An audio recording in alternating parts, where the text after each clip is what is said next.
네, 안봉근 전 비서관 오늘도 헌재에 나오지 않았습니다. 벌써 세 번째 불출석입니다.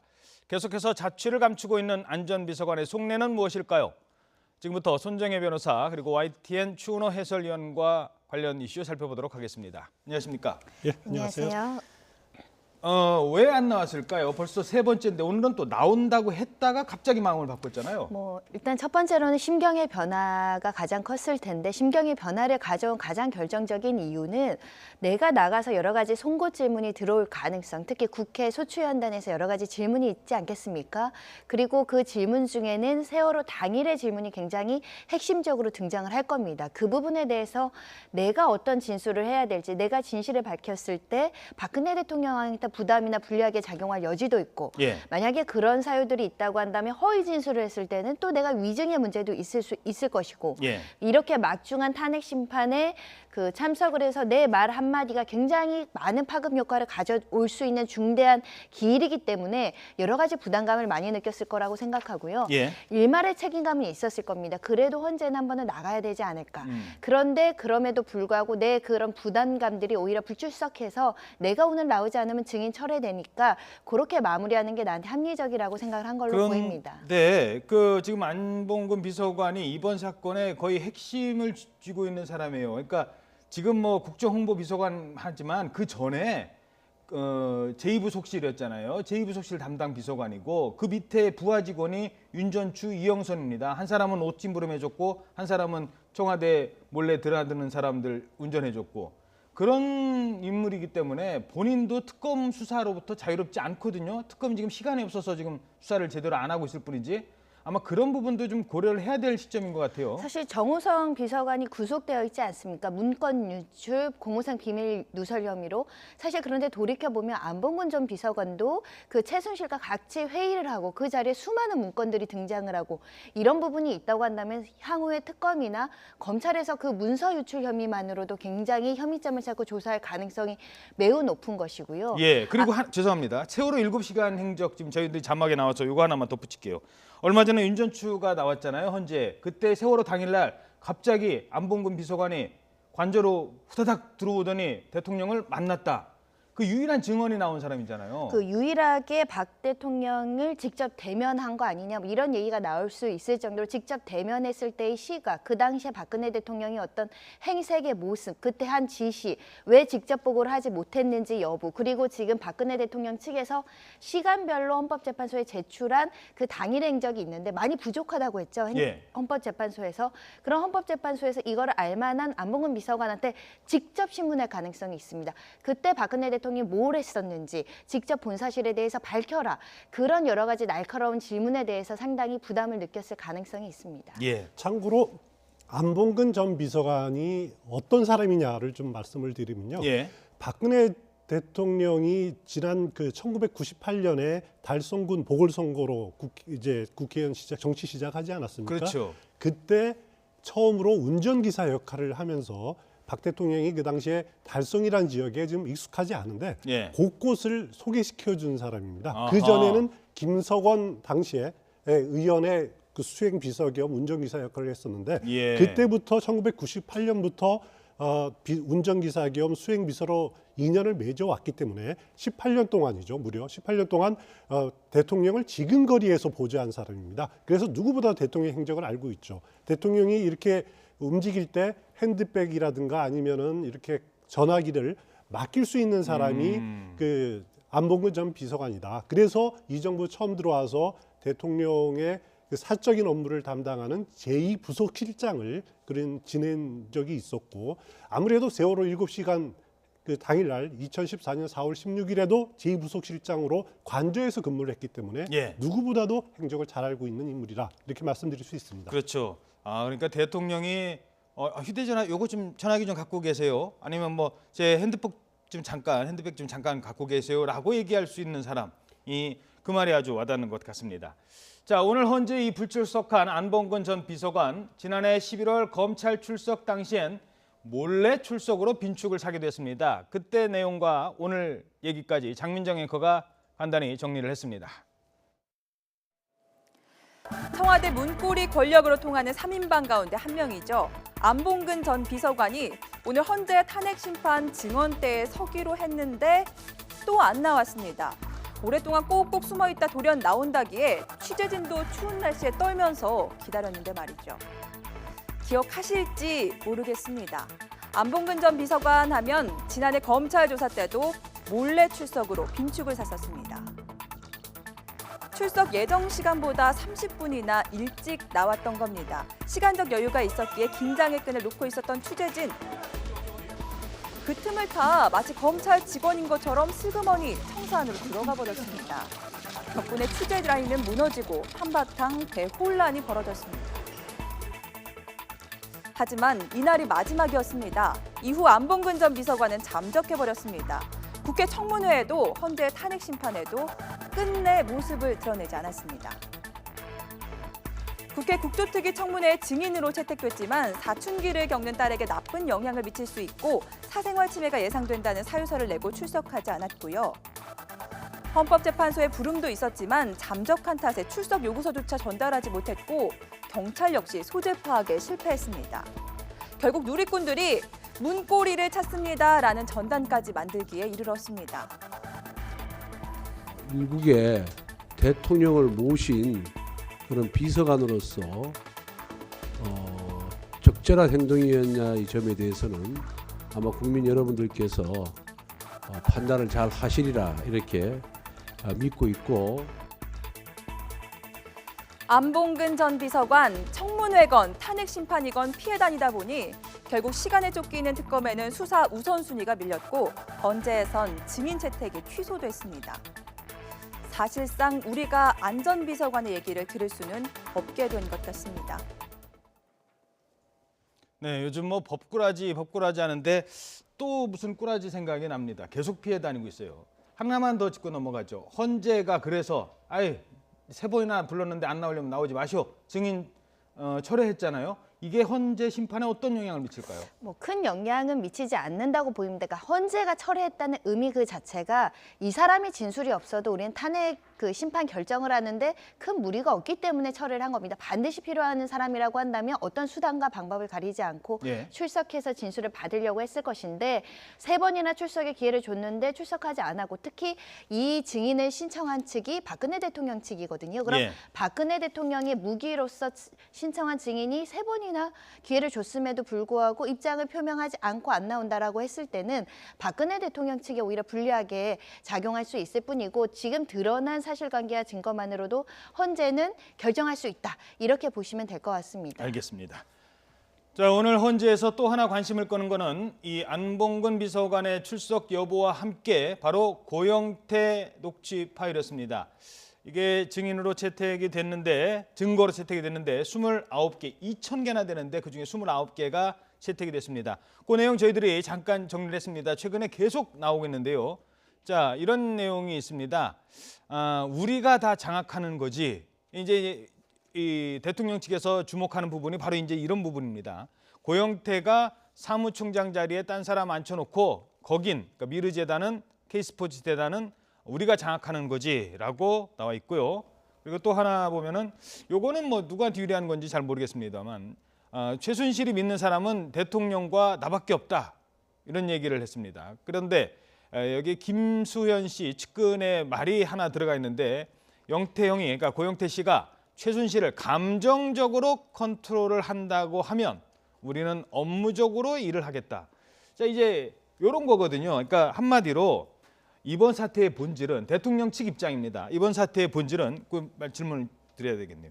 이번 사태의 본질은 최순실의 국정농단이 아니라 박근혜 대통령의 어떤 잘못이 그러니까 뭐 큰 탄핵까지 갈 잘못은 아니고 결국 이번 사태의 본질은 고영태의 사기극이다. 지금 이렇게 주장하고 싶은 거잖아요. 그렇습니다. 박 대통령 측 대리인 측은 그렇게 주장을 할 겁니다. 그 최순실 씨와 불륜 관계에 있는 고영태가 그리고 이제 사적인 최순실의 돈을 뜯어먹기 위해서 그리고 국가 예산을 뜯어먹기 위해서 측근 주변 인사들하고 짠 그런 사기극이다. 이렇게 주장하고 있는 것이 이제 대통령 측 대리인단들의 입장인데요.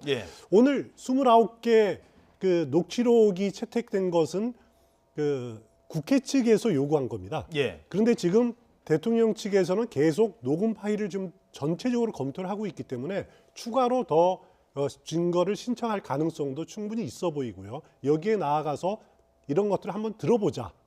지금 녹취 파일이 아니라 녹음 파일 자체를 증거로 채택해서 들어보자라고 하는 가능성, 그리고 고용태와 이 녹음 파일을 만들었던 김수현 씨를 증인으로 채택하자라고 대통령 측 대리인단은 충분히 요구할 가능성이 있어 보입니다. 예. 자, 그래서 결국은 대통령 측에서는 이게 어떤 프레임을 바꿀 수 있는, 이번 사건의 프레임을 바꿀 수 있는 반전 카드다라고 하면서 한 방을 기대하고 있는데, 한 방일까요? 헛방일까요?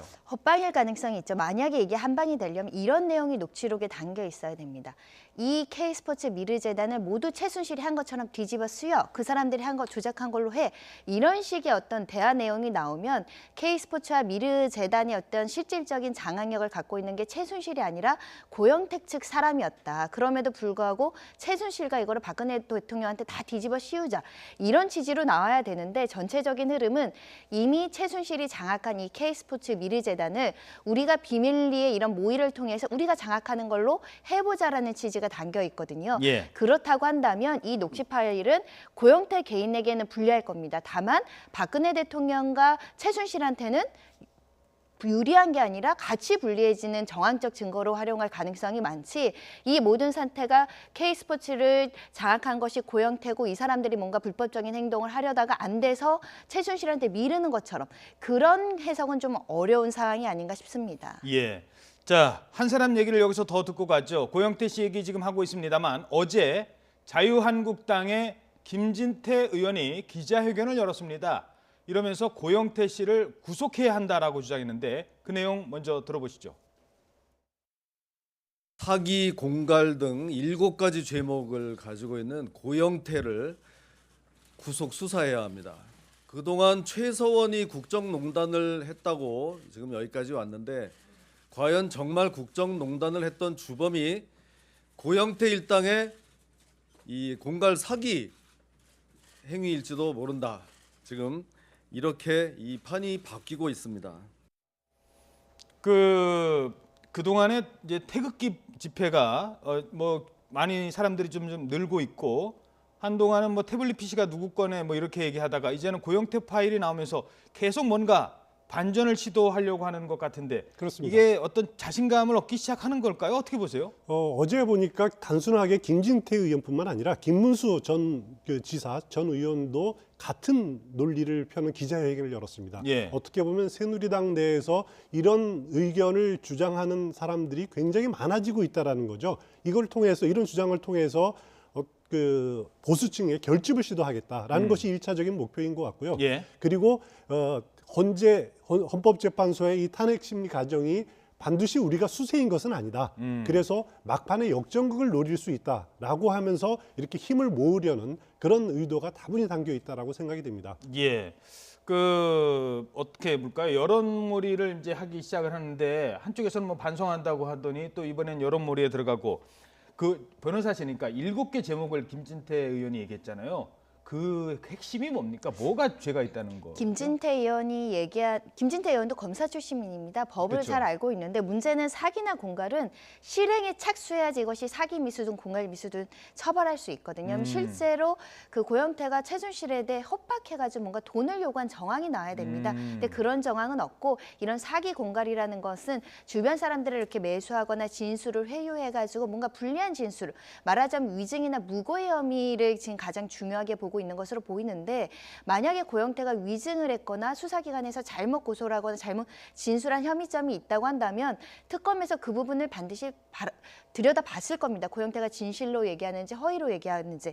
그런데 그런 정황들이 짙지 않다고 한다면 지금 특검에서 고영태에 대해서 조금 뭐 날카로운 칼날은 아니지만 칼날을 대고 있었지만 명확한 물증이 없기 때문에 수사가 이루어지지 않고 있는 것으로 추정이 돼 보이는데, 예. 지금 얘기하는 7가지 제목 중에 확실하게 처벌할 수 있다, 이런 것들은 사실은 확인이 되기 어려운 부분들이 아닌가 싶습니다. 예.